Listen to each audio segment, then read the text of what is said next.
କଳାହାଣ୍ଡି ଜିଲ୍ଲା ଗସ୍ତରେ ଉପମୁଖ୍ୟମନ୍ତ୍ରୀ ପ୍ରଭାତୀ ପରିଡ଼ା ମା ଯୋଗମାୟାଙ୍କ ଦର୍ଶନ ସହିତ ସିଟିଜନ ଫୋରମର ଉତ୍ସବରେ ହେଲେ ସାମିଲ। କଳାହାଣ୍ଡିରୁ ରୋହିତ କୁମାର ନିଆଲଙ୍କ ରିପୋର୍ଟ। ଓଡ଼ିଶାର ମାନ୍ୟବର ଉପମୁଖ୍ୟମନ୍ତ୍ରୀ ଶ୍ରୀମତୀ ପ୍ରଭାତୀ ପରିଡ଼ା ଆଜି କଳାହାଣ୍ଡି ଜିଲ୍ଲା ଗସ୍ତରେ ଆସି ବିଭିନ୍ନ କାର୍ଯ୍ୟକ୍ରମରେ ଯୋଗଦାନ ଦେଇଛନ୍ତି। ନିଜର ଏହି ଏକ ଦିବସୀୟ ଗସ୍ତ କାଳରେ ସେ ଆଧ୍ୟାତ୍ମିକ ଦର୍ଶନ ସହିତ ସାମାଜିକ କାର୍ଯ୍ୟକ୍ରମରେ ସାମିଲ ହୋଇ ଜନସାଧାରଣଙ୍କୁ ଉଦ୍ବୋଧନ ଦେଇଛନ୍ତି।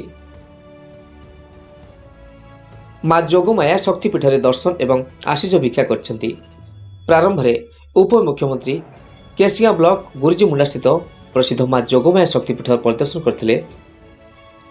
ସେଠାରେ ସେ ଦେବୀଙ୍କ ଦର୍ଶନ କରିବା ସହିତ ରାଜ୍ୟର ମଙ୍ଗଳ ଏବଂ ସମୃଦ୍ଧି ପାଇଁ ଭବ୍ୟ ପ୍ରାର୍ଥନା କରିଥିଲେ।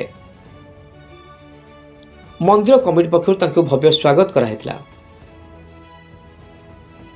ଶକ୍ତିପୀଠର ବିକାଶ ଏବଂ ପର୍ଯ୍ୟଟନ ସୁବିଧା ନେଇ ସେ ମଧ୍ୟ ସ୍ଥାନୀୟ ଲୋକଙ୍କ ସହିତ ଆଲୋଚନା କରିଥିଲେ।